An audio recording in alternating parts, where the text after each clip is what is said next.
Hello students, welcome to my YouTube channel brilliant galaxy classes.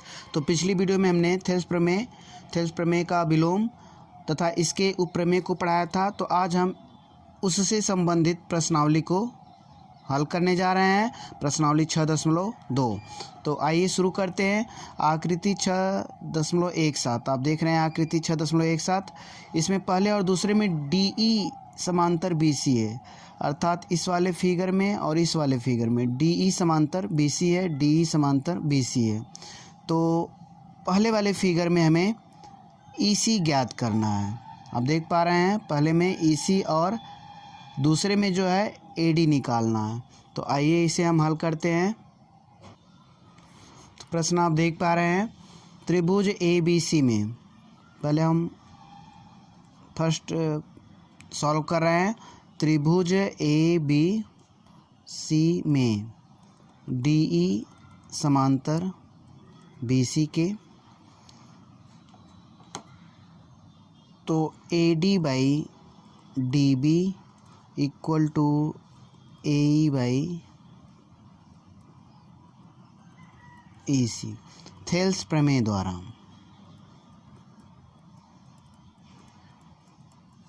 Thales प्रमेय द्वारा तो AD दिया गया 1.5 सेंटीमीटर है। हम सेंटीमीटर यहाँ पे, क्योंकि नीचे भी सेंटीमीटर होगा।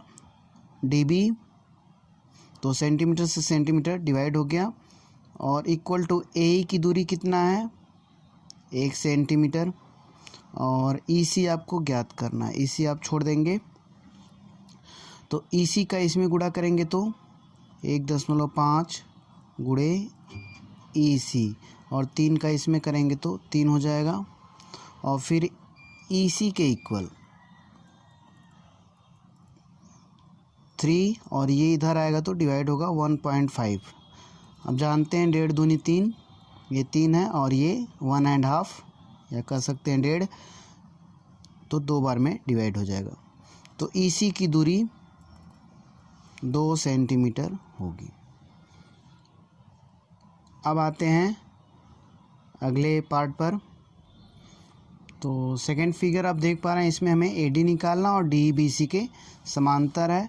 तो यहाँ पे आप लिखेंगे त्रिभुज ABC में DE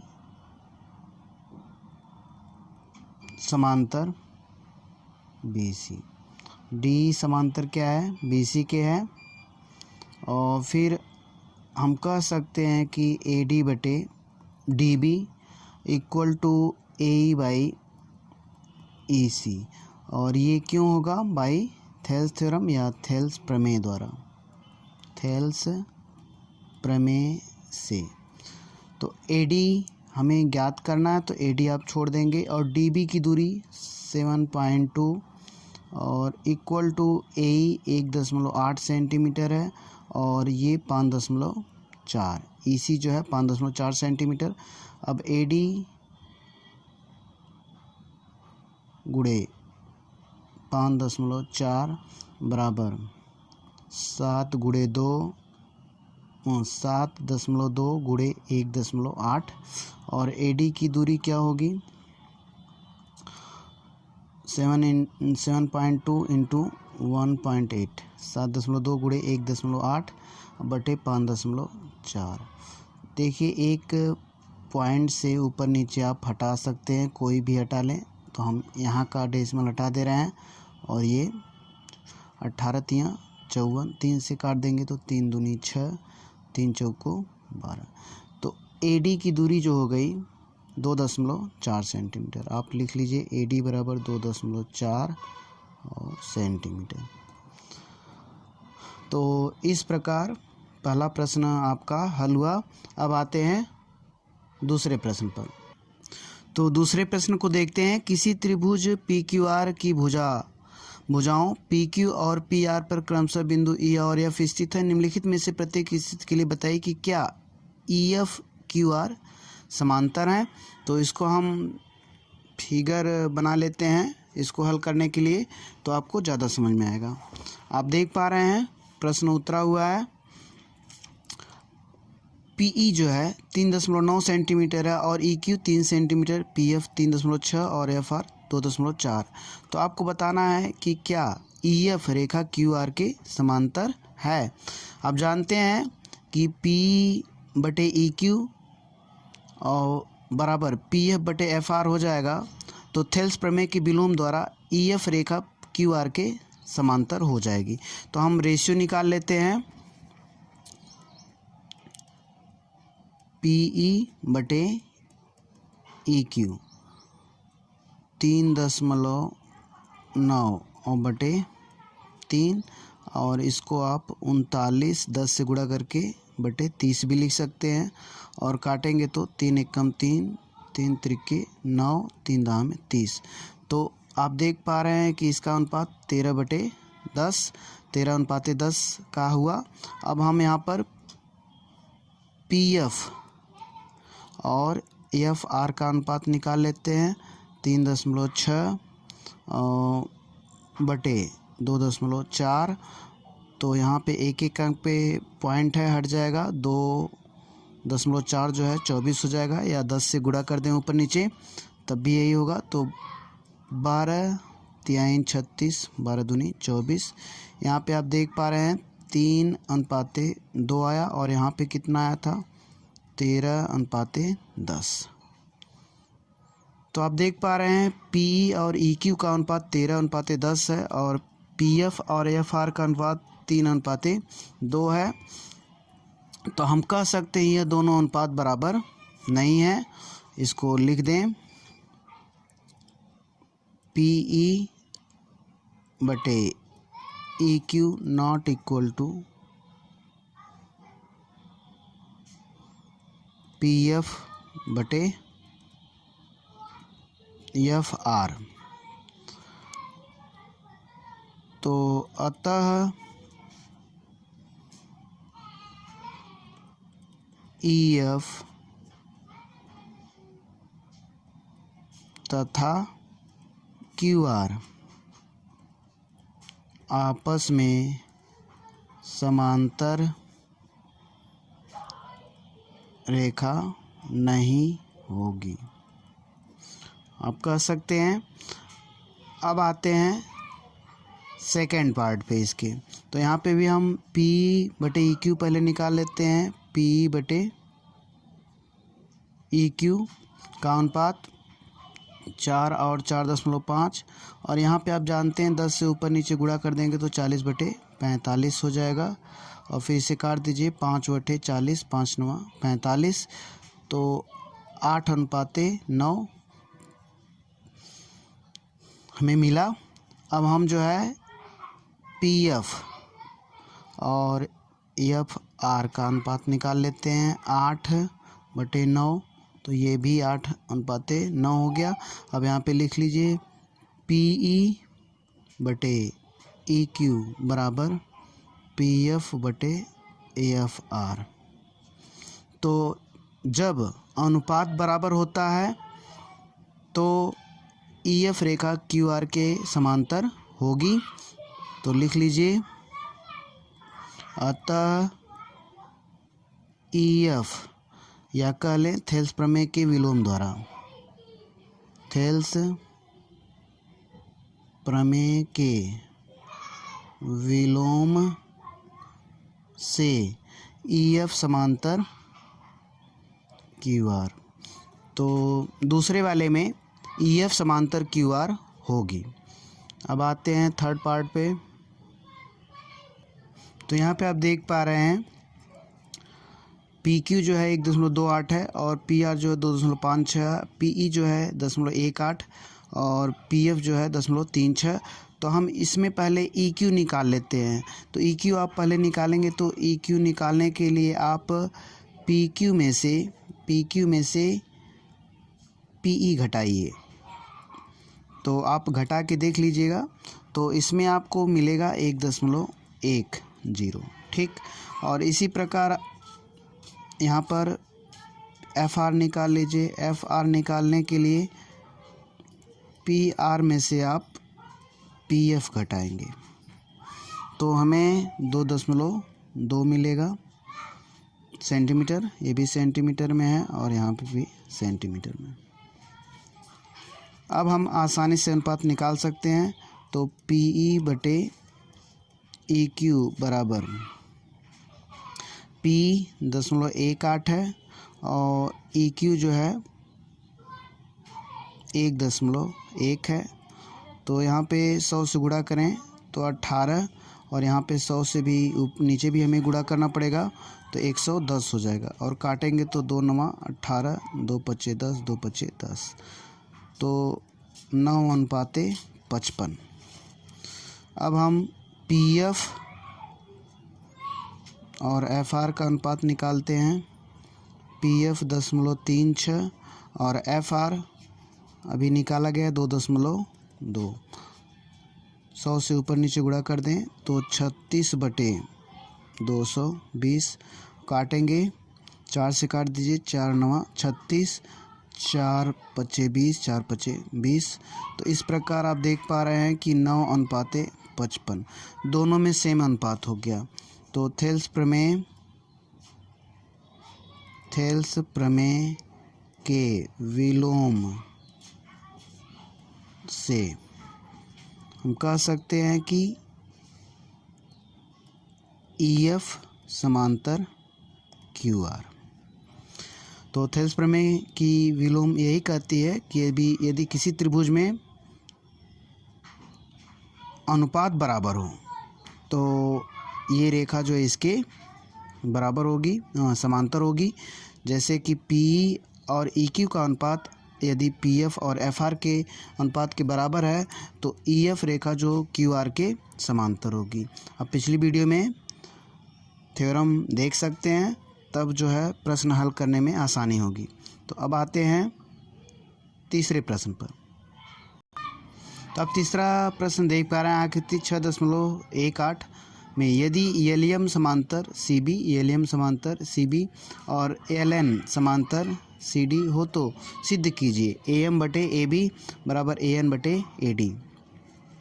तो हम त्रिभुज ABC में आप देख पा रहे हैं कि LM समांतर है CB के। तो थेल्स प्रमेय के उप प्रमेय द्वारा थेल्स प्रमेय का उप प्रमेय क्या कहता है कि जो AM/AB का अनुपात जो होगा AL/AC के अनुपात के बराबर होगा। तो यहाँ पे आप लिख लीजिए कि AM/AB इक्वल टू AL/AC। समीकरण 1 कर लीजिए इसको।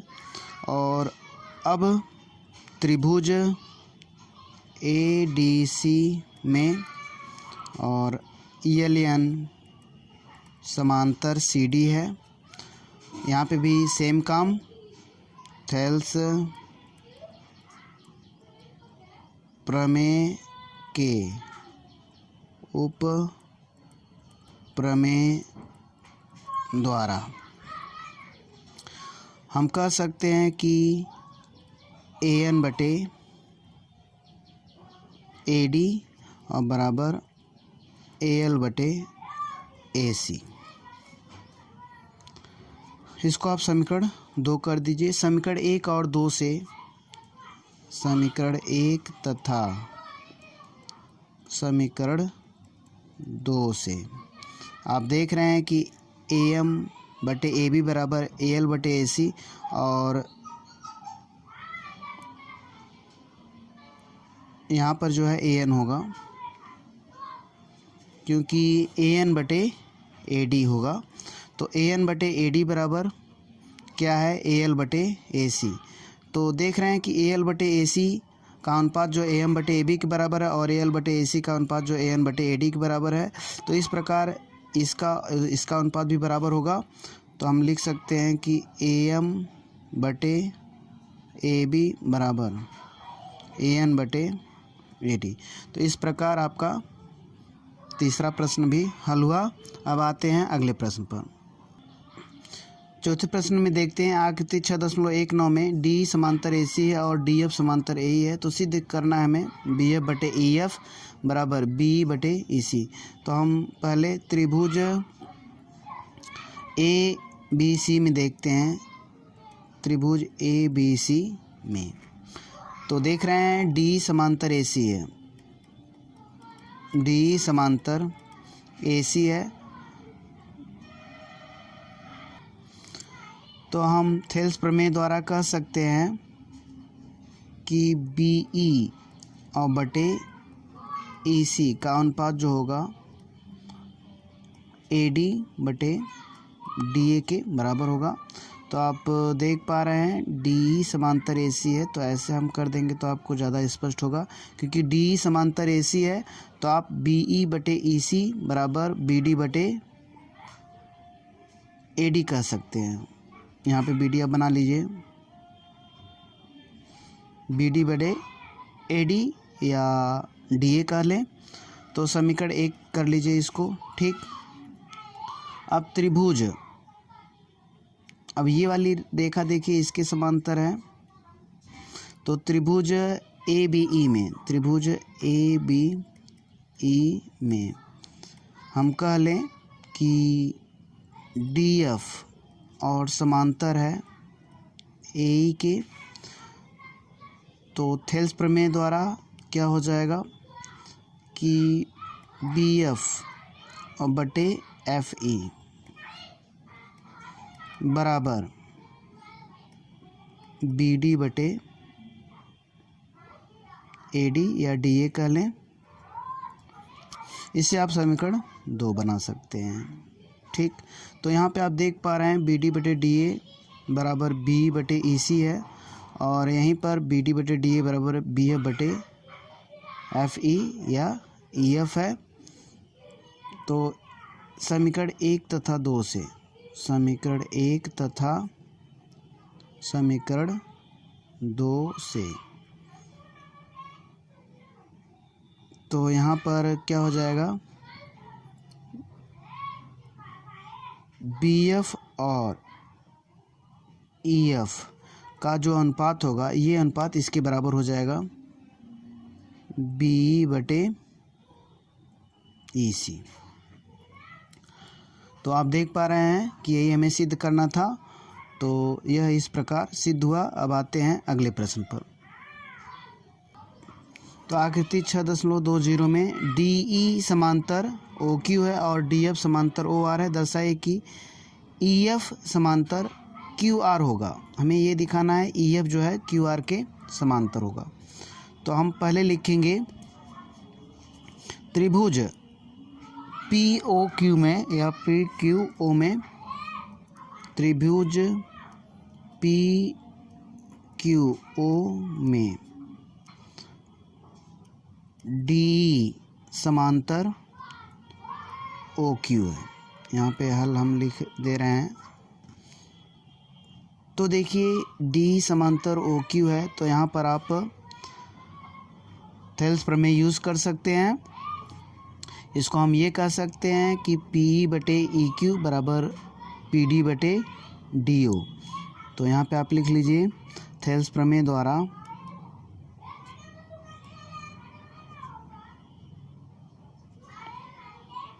PE बटे EQ का जो अनुपात होगा PD बटे DO के बराबर होगा। क्योंकि आप जानते हैं थेल्स प्रमेय, तो यहाँ पर थेल्स प्रमेय से हो रहा है। तो समीकरण 1 कर लीजिए इसको।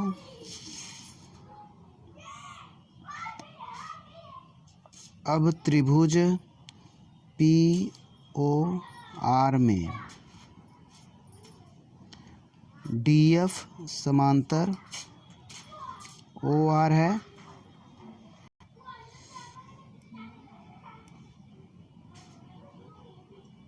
तो ये DF है, DF समांतर OR। तो यहाँ पर भी हम थेल्स प्रमेय यूज़ करेंगे। तो हम कह सकते हैं कि PF बटे FR बराबर PD बटे DO। और यहाँ पे रीज़न लिख लीजिए, थेल्स प्रमेय द्वारा। तो ये समीकरण 2 हो गया। अब देखिए P बटे EQ बराबर PD बटे DO, PF बटे FR बराबर PD बटे DO।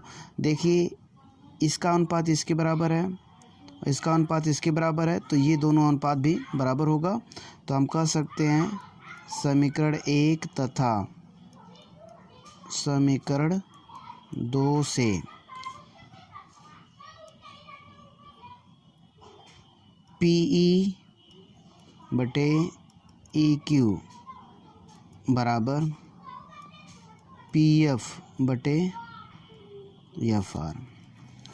देखिए P बटे EQ और PF बटे FR सिद्ध हो गया इतना, ठीक। तो आप जानते हैं जब भी किसी त्रिभुज में ऐसी कंडीशन आती है तो थेल्स प्रमेय के विलोम द्वारा EF जो रेखा होगी वह QR के समांतर होगी।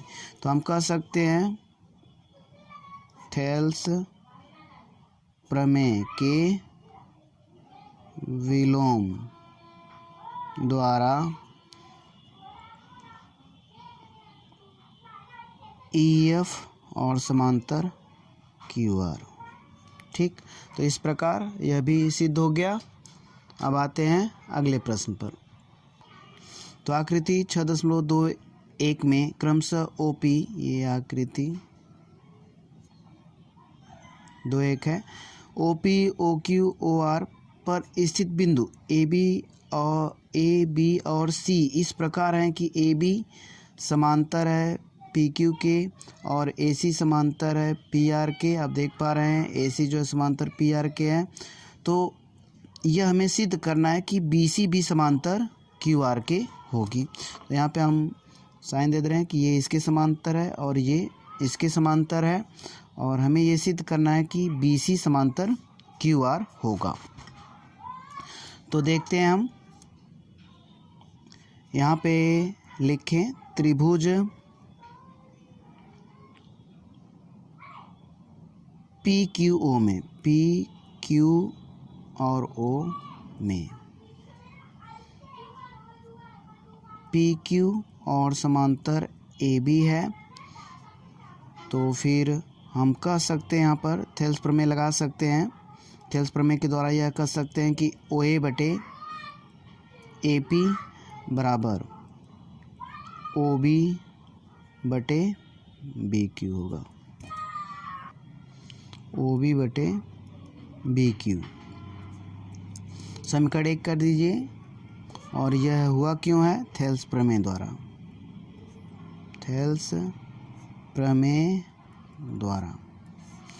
अब जो है त्रिभुज POR में, PO और R में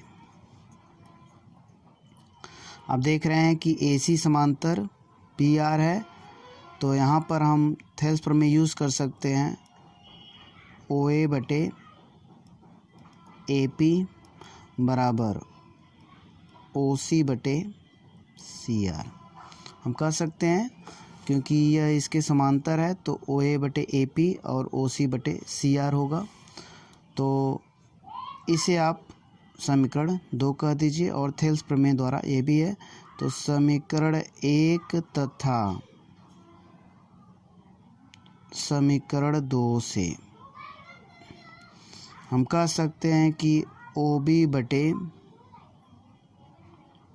BQ का अनुपात जो होगा OC बटे CR, OC बटे CR के बराबर होगा। तो ऐसी कंडीशन जब भी हो, कभी भी अनुपात बराबर है, तो आप कह सकते हैं किसी भी त्रिभुज में यदि एक भुजा अन्य दो भुजाओं को समान अनुपात में विभाजित करती है तो यह रेखा जो है तीसरी भुजा के समांतर होती है। यह है थेल्स प्रमेय का विलोम। तो इस प्रकार ऐसा हो रहा है तो हम कह सकते हैं कि थेल्स प्रमेय के विलोम से जो BC समांतर होगा QR के, यही हमें सिद्ध करना है। तो इस प्रकार आपका यह भी प्रश्न हल हुआ। अब आते हैं 7वें प्रश्न पर। तो यहाँ पे देख रहे हैं हम, प्रमेय 6.1 का प्रयोग करते हुए सिद्ध कीजिए कि एक त्रिभुज की एक भुजा के मध्य बिंदु से होकर दूसरी भुजा के समांतर खींची गई रेखा तीसरी भुजा को समद्विभाजित करती है। याद कीजिए कि आप इसे कक्षा 9 में सिद्ध कर चुके हैं। तो देखिए 6.1 का प्रयोग करना है, अर्थात थेल्स प्रमेय का यूज करके इसे सिद्ध करना है। तो यहाँ पर हम चित्र में समझा रहे हैं क्या दिया गया है, क्या हमें सिद्ध करना है, तब आपको अच्छी तरह से स्पष्ट हो जाएगा कि हमें क्या करना है। तो PQR, कोई भी त्रिभुज ले लीजिए, PQR में E मध्य बिंदु है PQ का, ठीक, E बिंदु PQ का मध्य बिंदु है और यहाँ से एक समांतर रेखा खींची जा रही है QR के। तो हमें यह सिद्ध करना है कि यहाँ पर जो प्रतिच्छेदित करेगा F जो है PR को प्रतिच्छेदित कर रहा है, तो हमें सिद्ध करना है F भी जो है PR का मध्य बिंदु होगा। तो आइए इसे हल करते हैं। आप देख रहे हैं कि ये रेखा इसके समांतर जा रही है, तो हल लिख लेते हैं या सॉल्यूशन लिख लीजिए या प्रूफ लिख लीजिए, ठीक। तो यहाँ पर हम लिखेंगे त्रिभुज PQ और R में EF और समांतर QR है। जब EF समांतर QR है तो हम कह सकते हैं कि PE बटे EQ, PE बटे EQ बराबर होगा PF बटे FR होगा ही। तो देखिए क्योंकि E जो है मध्य बिंदु है PQ का, तो हम कह सकते हैं कि PE और EQ बराबर होंगे, ठीक। तो PE को आप EQ लिख लें या EQ को PE लिख लें, दोनों सही होगा। तो हम यहाँ पे चेंज कर दे रहे हैं, EQ को जो है PE लिख लें, तो PE बटे PE कर दें। ऐसा हमने इसलिए किया है क्योंकि EQ और PE दोनों आपस में बराबर हैं, तो हम EQ को PE लिख सकते हैं और यहाँ पे PF बटे FR। यहाँ पे ऐसा क्यों हुआ, पहले तो यहाँ पे लिख लें। देखिए PQR में EF अगर समांतर है QR के, तो ये थेल्स प्रमेय से हुआ है, इसको लिखना ज़रूरी है। थेल्स प्रमेय द्वारा ये हुआ है। और यहाँ पर EQ को हमने PE क्यों लिखा, क्योंकि E मध्य बिंदु है PQ का, तो यहाँ पर भी आप करेंगे वर्णन। E जो है मध्य बिंदु है, मध्य बिंदु है, ठीक। यहाँ पे थोड़ा सा और लिख लिए, E PQ का मध्य बिंदु है, अर्थात PE बराबर EQ है, इसलिए हमने EQ को जो है PE लिखा। अब देखिए PE से PE कट जाएगा, तो 1/1 क्रॉस मल्टीप्लाई करेंगे तो PF, इसका इसमें और इसका इसमें FR। जब PF बराबर FR आ गया, PF बराबर FR है, तो जाहिर सी बात है कि F जो है PR का मध्य बिंदु होगा, क्योंकि PF और FR बराबर हैं। तो यहाँ पे हम कह सकते हैं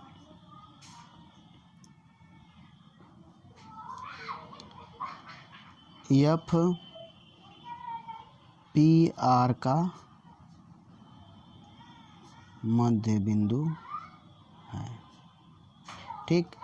तो इस प्रकार जो है हमने यह सिद्ध कर दिया कि किसी भी त्रिभुज में अगर एक भुजा के मध्य बिंदु से समांतर रेखा खींची जा रही है, तो वह जो दूसरी भुजा को प्रतिच्छेदित करेगी वह मध्य बिंदु पर ही प्रतिच्छेदित करेगी। तो अब आते हैं अगले प्रश्न पर, अर्थात 8वें पर।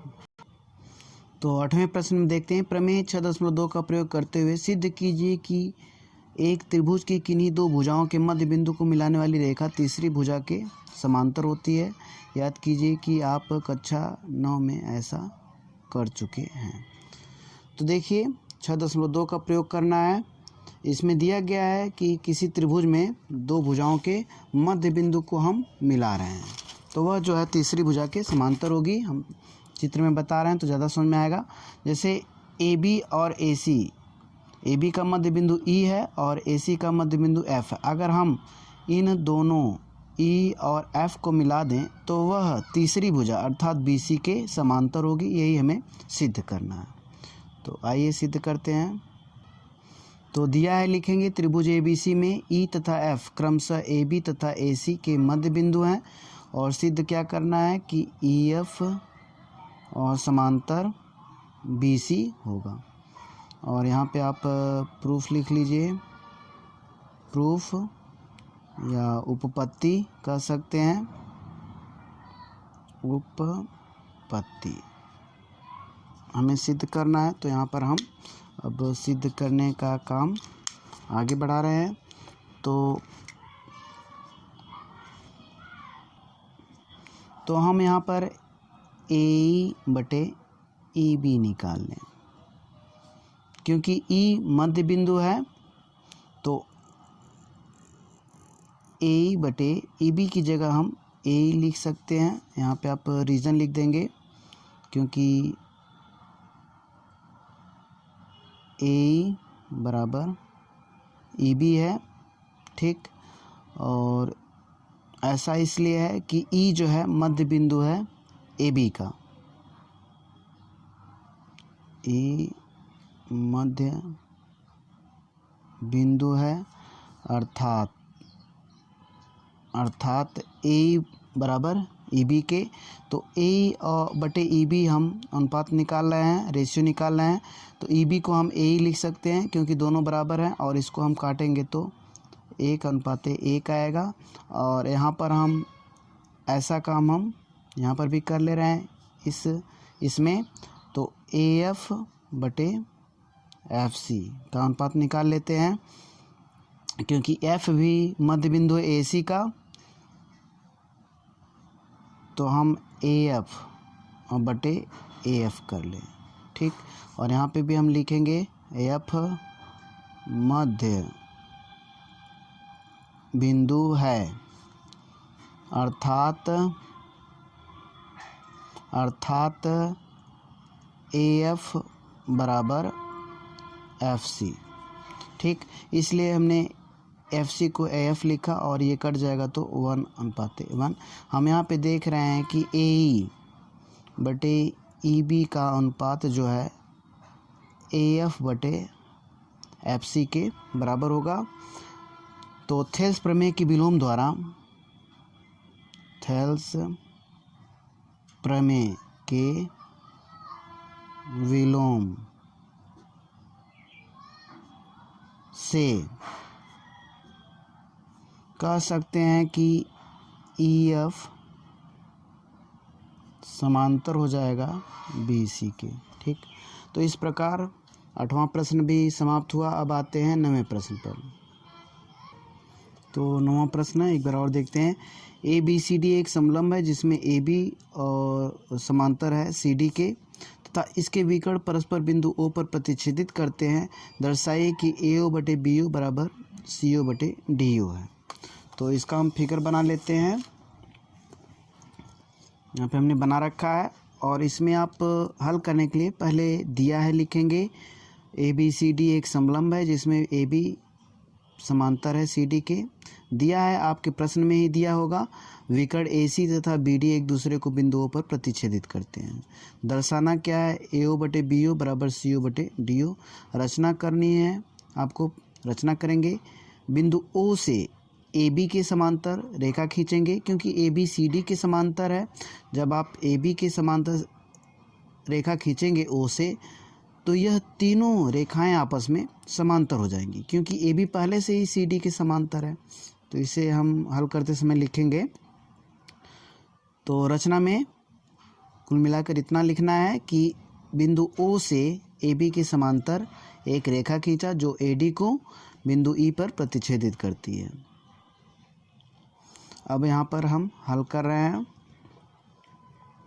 हल में क्योंकि AB समांतर CD ये दिया है, आप लिखेंगे, और OE समांतर AB रचना से तो आप कह सकते हैं,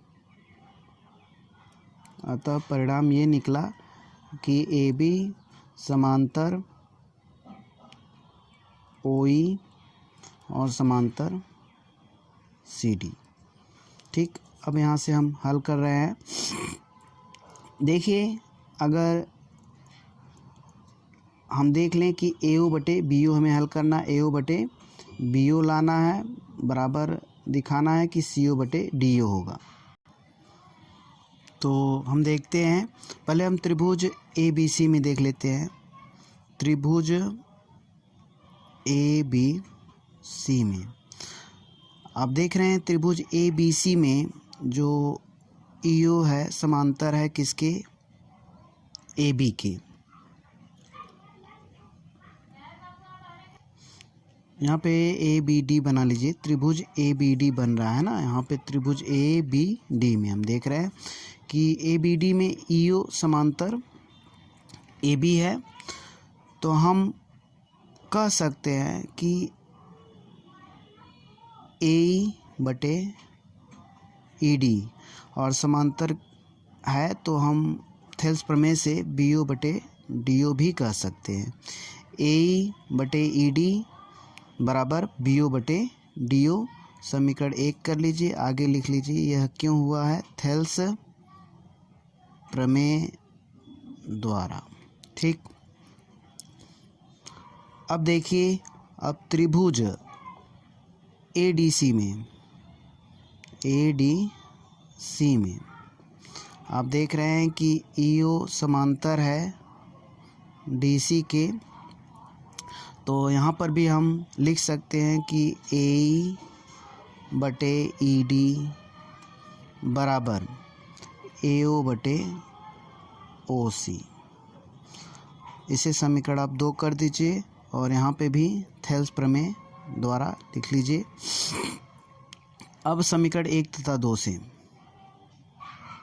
समीकरण 1 तथा समीकरण 2 से तो हम कह सकते हैं, देखिए, AE बटे ED बराबर BO बटे DO है। यहाँ पर भी AE बटे ED बराबर AO बटे OC है, या CO कह दें तो यहाँ पे CO ही कह लीजिए, क्योंकि CO ही किताब में लिखा है। सही तो ये भी है, लेकिन आप CO कह लीजिए।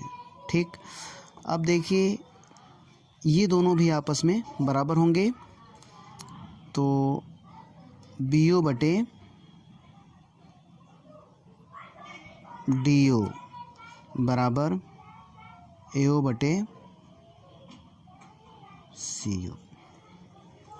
लेकिन हमें यह अभी लाना नहीं है, तो अब हम इसे और आगे हल करेंगे। यहाँ पे हम लिख दे रहे हैं, हमें क्या मिला है? BO बटे DO बराबर AO बाई CO। देखिए, हमें लाना क्या है? AO बटे BO लाना है, बराबर CO बटे DO। तो यहाँ पर आप तिर्यक गुणा कर सकते हैं, यहाँ पे कर लीजिए। AO गुणे DO बराबर BO गुणे CO कर सकते हैं। अब देखिए, BO को इधर लेके आइए, BO को इधर लेके आएंगे और DO को इधर लेके आइए, तो AO बटे BO का अनुपात जो होगा CO बटे DO के बराबर हो जाएगा। तो आप देख पा रहे हैं कि यहाँ पर सिद्ध हो गया, AO बटे BO बराबर CO बटे DO। तो इस प्रकार यह भी प्रश्न हल हुआ। अब इस प्रश्नावली के लास्ट प्रश्न पर आते हैं, तो देख लेते हैं प्रश्न। एक चतुर्भुज ABCD के विकर्ण परस्पर बिंदु O पर प्रतिच्छेदित करते हैं। और ऐसे प्रतिच्छेदित करते हैं कि AO बटे BO बराबर CO बटे DO है, तो दर्शाना हमें कि ABCD एक समलंब है। तो देखिए यहाँ पे दिया है एक चतुर्भुज ABCD के विकर्ण परस्पर बिंदु O पर प्रतिच्छेदित इस प्रकार करते हैं कि AO बटे BO बराबर CO बटे DO, और दर्शाना है कि ABCD एक समलंब है। देखिए समलंब दिखाना है तो एक जोड़ी सम्मुख भुजा को हम समांतर सिद्ध कर देते हैं, तो वह चतुर्भुज समलंब हो जाता है। तो हमारा टारगेट यही होना चाहिए कि AB और DC को हम क्या कर दें, समांतर दिखा दें, तो यह चतुर्भुज आपस में, यह चतुर्भुज जो है समलंब सिद्ध हो जाएगा। ठीक, तो यही हमें काम करना है। तो यहाँ पे दर्शाना है ABCD एक समलंब है। रचना लिख लीजिए, बिंदु O से AB के समांतर एक रेखा खींची जो AD को E पर प्रतिच्छेदित करती है। तो यहाँ पर आप एक समांतर रेखा, ऐसे ये समांतर रेखा जा रही है जो कि AD को E पर प्रतिच्छेदित कर रही है। अभी यह रेखा AB के समांतर हमने खींचा, तो अब हम यहाँ पर हल करेंगे। त्रिभुज ABD में हम देख लें, त्रिभुज ABD में, त्रिभुज ABD में अगर देखें तो EO क्या है, समांतर है। EO समांतर AB के है, तो हम यहाँ पे थेल्स थ्योरम यूज कर सकते हैं। AE और बटे ED बराबर BO बटे OD, BO बटे DO कर लें। इसे हम समीकरण 1 नाम दे देते हैं और यहाँ पे लिख लेते हैं कि यह थेल्स प्रमेय से हुआ है, थेल्स प्रमेय द्वारा। अब जो है हमें ये ज्ञात है कि AO और बटे BO का जो अनुपात है CO बटे DO के बराबर है। देखिए यहाँ पे हमें किसी ना किसी को बराबर करना पड़ेगा। अगर BO देखिए CO के जगह पे होता तो BO बटे DO हो जाता। तो यहाँ पर हम यह कर सकते हैं, क्योंकि यहाँ पे इसको आपस में एक्सचेंज कर सकते हैं, इसको और इसको आपस में एक्सचेंज कर सकते हैं। ठीक, तो यहाँ पर हम ऐसा कर दें कि इसके बराबर हम क्या लिख सकते हैं, पहले तो यही लिख लें, चेंजेस कर दें। यहाँ पर हम AO बटे CO लिखेंगे। तो यहाँ पर ये कहाँ से आया था, ये दिया है आपके बुक में। ठीक, तो AO बटे यहाँ पर आप CO लिख सकते हैं। BO और CO को आप एक दूसरे से के स्थान को परिवर्तित कर सकते हैं। ठीक, तो यहाँ पर हम BO की जगह हम क्या लिख दें, CO। ठीक, और बराबर, अब यहाँ पे BO जो यहाँ पर आ जाएगा BO बटे DO हो गया। इसे आप समीकरण 2 बना लीजिए। ठीक, यहाँ पे देखिए BO बटे DO, BO बटे DO, तो ये दोनों भी आपस में बराबर हो जाएंगे। ठीक, तो यहाँ पे हम लिख लेते हैं समीकरण 1 तथा समीकरण 2 से AE बटे ED और बराबर हो जाएगा AO बटे CO। तो देखिए AE बटे ED है और अनुपात किसके बराबर है, AO बटे CO के। तो AE बटे ED का अनुपात AO बटे CO के अनुपात के बराबर है। तो आप थेल्स प्रमेय के विलोम द्वारा ये कह सकते हैं कि EO जो है DC के समांतर होगा। ठीक, तो यहाँ पे आप लिखेंगे थेल्स प्रमेय के विलोम से EO समांतर CD। अच्छा देखिए EO जो है समांतर AB के भी है रचना में, रचना से देखिए ईओ समांतर ए बी के भी है, और यहाँ पे आप लिखिए ईओ समांतर, देखिए ये हुआ ईओ समांतर सी डी, यहाँ पे हमने सिद्ध किया है, और ईओ समांतर सी डी ए बी है, ईओ समांतर ए बी है, और यह किससे है? रचना से, रचना से। तो हम इन दोनों तथ्यों से यह कह सकते हैं कि ए बी जो होगा वह समांतर होगा किसके? सी डी के। अतः ए बी समांतर सी डी के। तो जब ए बी समांतर सी डी हो गया तो हम कह सकते हैं इस प्रकार ए बी सी डी एक समलंब है, समलंब है। यह सिद्ध हो गया। ठीक, तो आशा करते हैं आपको वीडियो पसंद आई है। यदि वीडियो पसंद आए तो लाइक शेयर और सब्सक्राइब करें। तो thank you for watching my videos.